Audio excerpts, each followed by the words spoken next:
hello dear viewers, I'm Masood Khan. Welcome to watch Branding Bangladesh. Branding Bangladesh is a kind of show where we talk about Bangladesh's development. Over past few years, you have seen how radically Bangladesh is developing. And today in this motion, we have invited the Ambassador of Japan, Strito. Hello Ambassador, how are you? Thank you very much having me on this show. So how do you feel today? Finally, I have come to this glittering studio. I'm so pleased to be with you. Thank you very much. Thank you, Excellency, because the other day you showed your interest about your studio. Thank you so much once again, Excellency. First of all, let me ask you the diplomatic relationship between Japan and Bangladesh. We have longer relationship with Japan and a very tightened relationship between Japan and Bangladesh. So if you could start with the diplomatic relationship and political relationship with Japan and Bangladesh. So thank you very much, and we are going to celebrate the 50th anniversary of diplomatic relations in 2022. So next year is your 50 years independence anniversary. So we can celebrate 2 years in a row. If you include Mujib Borsho, of course, 3 years in a row. So I'm really hoping that we can really step up this dimension of relations between Japan and Bangladesh over those 3 epoch-making years. And I would say that over the last decade, you have seen much progress of bilateral relations, particularly on the economic front. If you look at, say, number of Japanese companies operating here in Bangladesh, tripled the last 10 years. And the investment flow coming from Japan to Bangladesh tripled. Also, Bangladesh export to Japan tripled over the last 10 years. Those key figures of economic relations tripled over the last 10 years. So really, the last decade was a period of time in which Japan-Bangladesh economic relations thrived and went into a new sort of era. So I think my role is really to accelerate this positive move between Japan and Bangladesh. And I'm sure that when we celebrate the 50 years anniversary of our diplomatic relations, we are going to have an increasing number of companies here. We are going to have an increasing flow of investment coming from Japan to Bangladesh. Also, your export to Japan will increase. And as you will know that Japan is the largest export market for Bangladesh among any of the Asian countries. So I'm sure that we are going to increase your export to Japan so that our trade and investment relations will be more solid in the very, very near future. Let me ask you a particular question, because in Arai Hajar, you have started a Japan economic zone. So if you could emphasize on this particular project. Arai Hajar is a very, very important project for bilateral relations, and that is going to be the first exclusive special economic zone for Japanese companies. Now, Arai Hajar economic zone is under development with a joint venture between Japan and Bangladesh. And JICA has been also putting a stake in this endeavor. So Arai Hajar will be ready in 2 years' time. And our assumption is that 100 Japanese companies will make investment there. And this is going to be $1 billion US dollar investment project.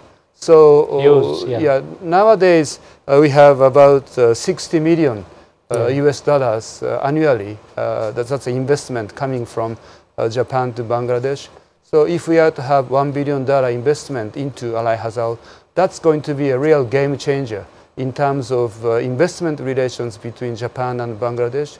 And I would expect companies in the sectors like light engineering or even food-related sector, agro-based industry, also auto or automobile-related industries. So those are the types of companies which might be able to make investment into Arai Hajar.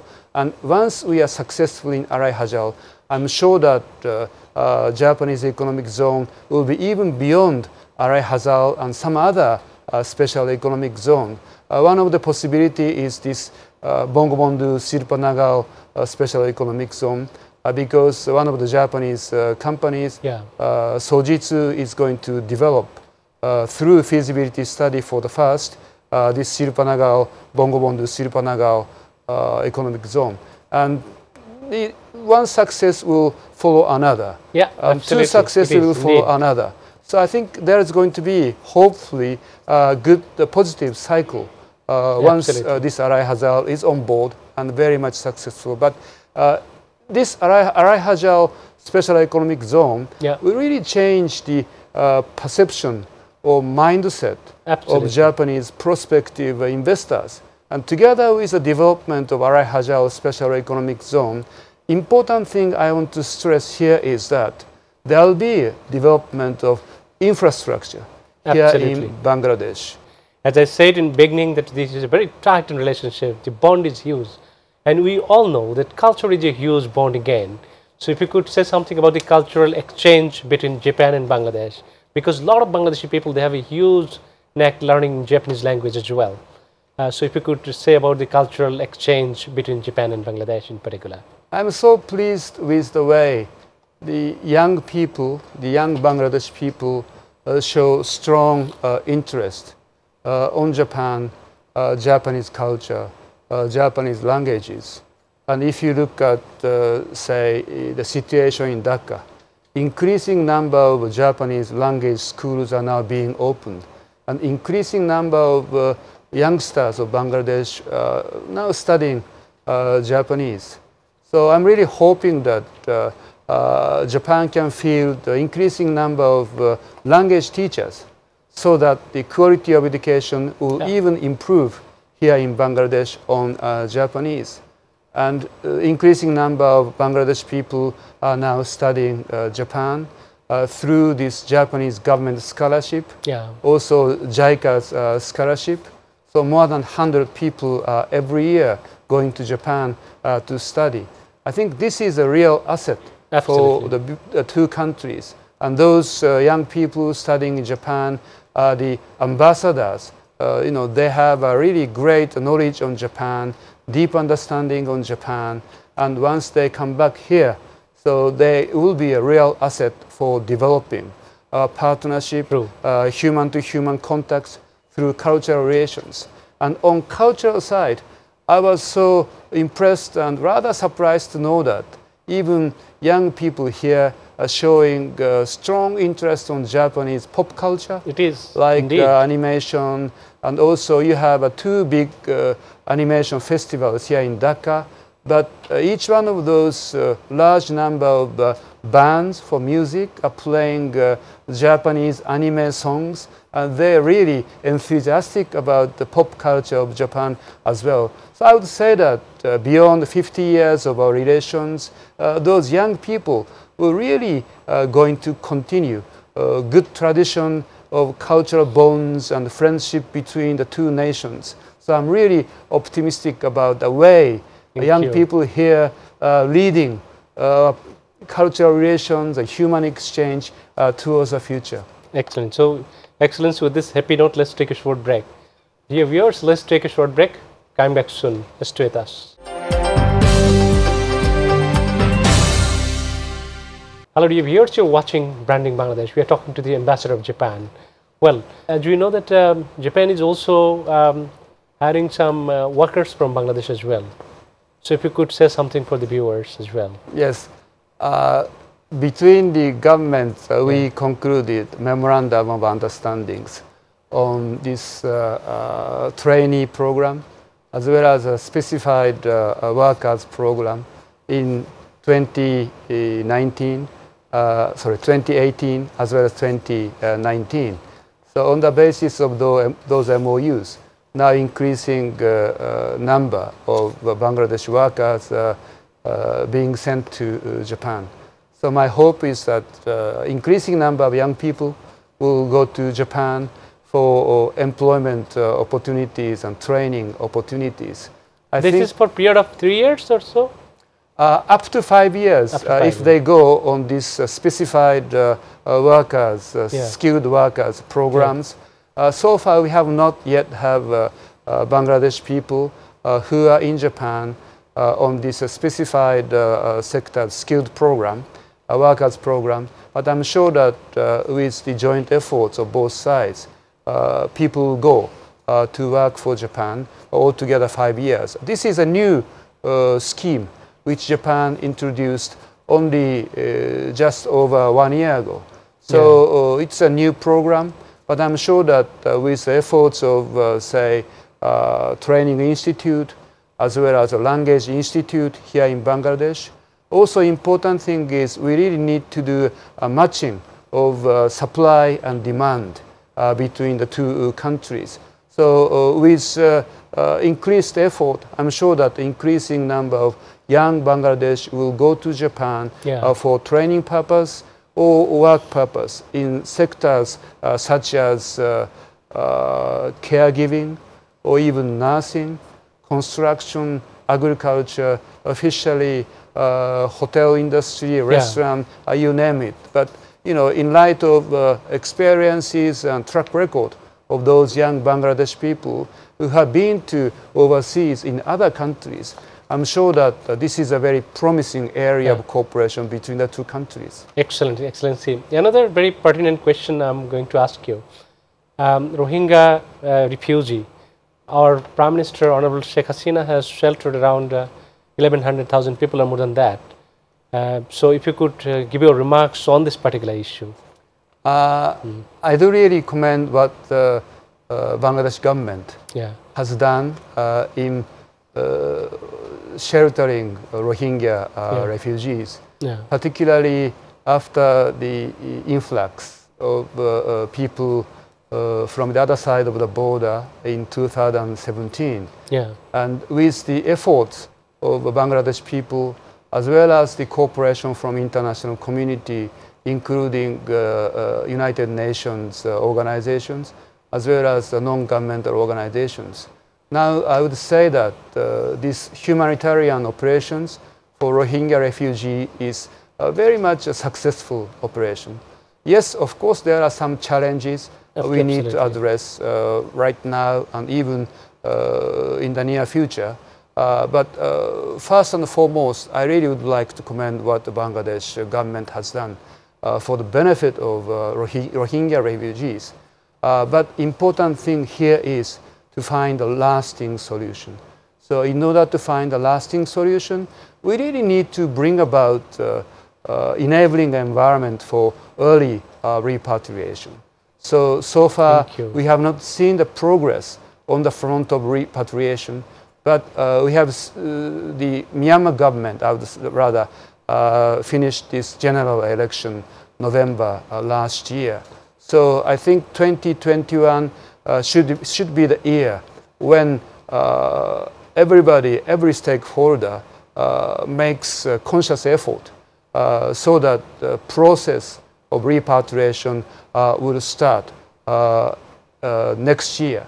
So Japan is ready to cooperate with Bangladesh government to that end. And I think the international community in its entirety should support this process of repatriation so that Myanmar government will accept Rohingya refugees from this country and going back to the Myanmar very shortly. Thank you so much, Excellency, for your great note about it, because this remarks means a lot, because Japan is always helping Bangladesh in many ways and cooperating. So I believe this issue is a very, very important issue. Japan is very keen to communicate with Myanmar government as well. Japanese foreign minister visited Naypyidaw, the capital city of Myanmar, in August this year. Toshimitsu Motegi talked to Do Aung San Suu Kyi, state councillor, as well as Aung Min Flaing, the commander of Myanmar military. And Motegi stressed the importance of this repatriation, as well as issue of accountability. So there has been ICJ's provisional measures of order have been already issued. So Foreign Minister Motegi stressed the importance to the Myanmar side that Myanmar should really work on this provisional order of ICJ, as well as the providing enabling environment of repatriation. So Japan has this relationship with Myanmar because Myanmar is one of the very friendly, traditionally friendly countries to Japan. So Japan has been making the most of traditional relations, friendly relations with Myanmar, so that we will see development and progress on this Rohingya issue towards lasting solution. We express our extreme gratitude from the people of Bangladesh, Excellency, for showing your. Now, with this note, Excellency will take a short break again. Dear viewers, we are taking a short break. Coming back soon. Hello viewers, you're watching Branding Bangladesh. We are talking to the Ambassador of Japan, Mr. Ito. Now, Ambassador, we know tourism is a huge bond, again, because with tourism we can brand, like this Branding Bangladesh. Without tourism, we cannot get to know about a particular country. So if you could say something about the tourism cooperation between Japan and Bangladesh again, I think there is a very huge potential for tourism between the two countries, Japan and Bangladesh.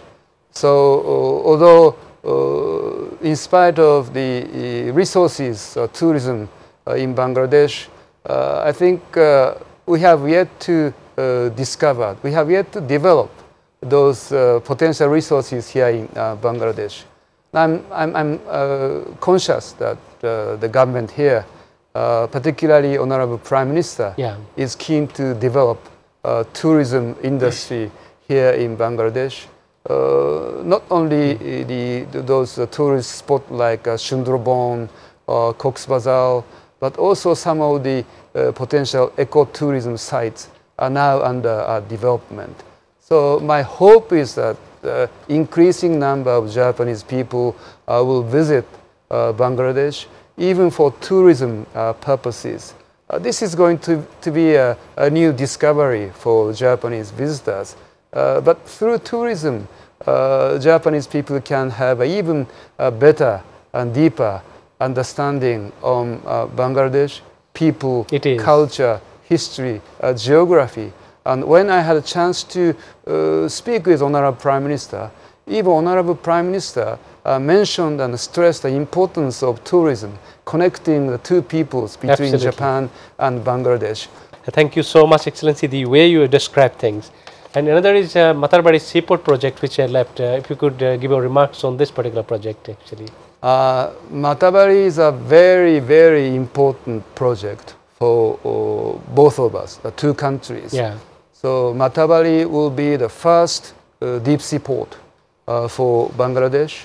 So only yesterday, the first ship came to docks in Matarbari port. So this port is 25 meters wide and 18 meters deep. And now it's under construction. So the first part of the construction, deep sea port, will be done within 4 to 5 years. Then there will be the second stage of development of deep sea port construction. So once the second stage is done, if you look at the capacity of the port, container handling of the port will be more than what the current Chittagong port has. So then I think Matarbari will be in full swing. But importance of Matarbari is not only that is the first deep sea port of this country, but the location of Matarbari means that Matarbari is going to be the industrial hub for the entire country, and also that will enhance the connectivity within the country, as well as between Bangladesh and India, and Bangladesh and ASEAN countries and beyond. So Matarbari will be another game changer for the economic development of this country. So when we started this project back in 2014, when the two prime ministers, Honorable Prime Minister Sheikh Hasina and the then Prime Minister Shinzo Abe, exchanged their visits in 1 year. So Sheikh Hasina visited Tokyo and Shinzo Abe visited Dhaka. So they launched this Big B, Bay of Bengal Industrial Growth Belt project. So they really envisaged the potential of the Matabari project, talking about this connectivity and so forth. And I'm really happy to share with you that development is going on as scheduled.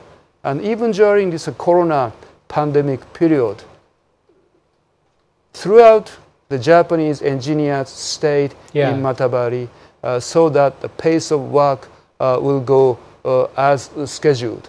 Unfortunately, there has not been a delay of construction work, Matabari deep sea port, as well as coal-fired power plants. So some people say that Matabari will be another Singapore. So you know, that basically means that dream come true project. That is Matabari, and I'm really humbled that Japan is part of such an important development project of this country, and Japanese government and the JICA, even those Japanese companies will do their best so that Matabari deep sea port will have a very, very important positive impact for the future of this country. Future of Bangladesh. Thank you, Excellency. We have come almost at the end of the show. Thank you so much, Your Excellency, for coming out of your very busy schedule.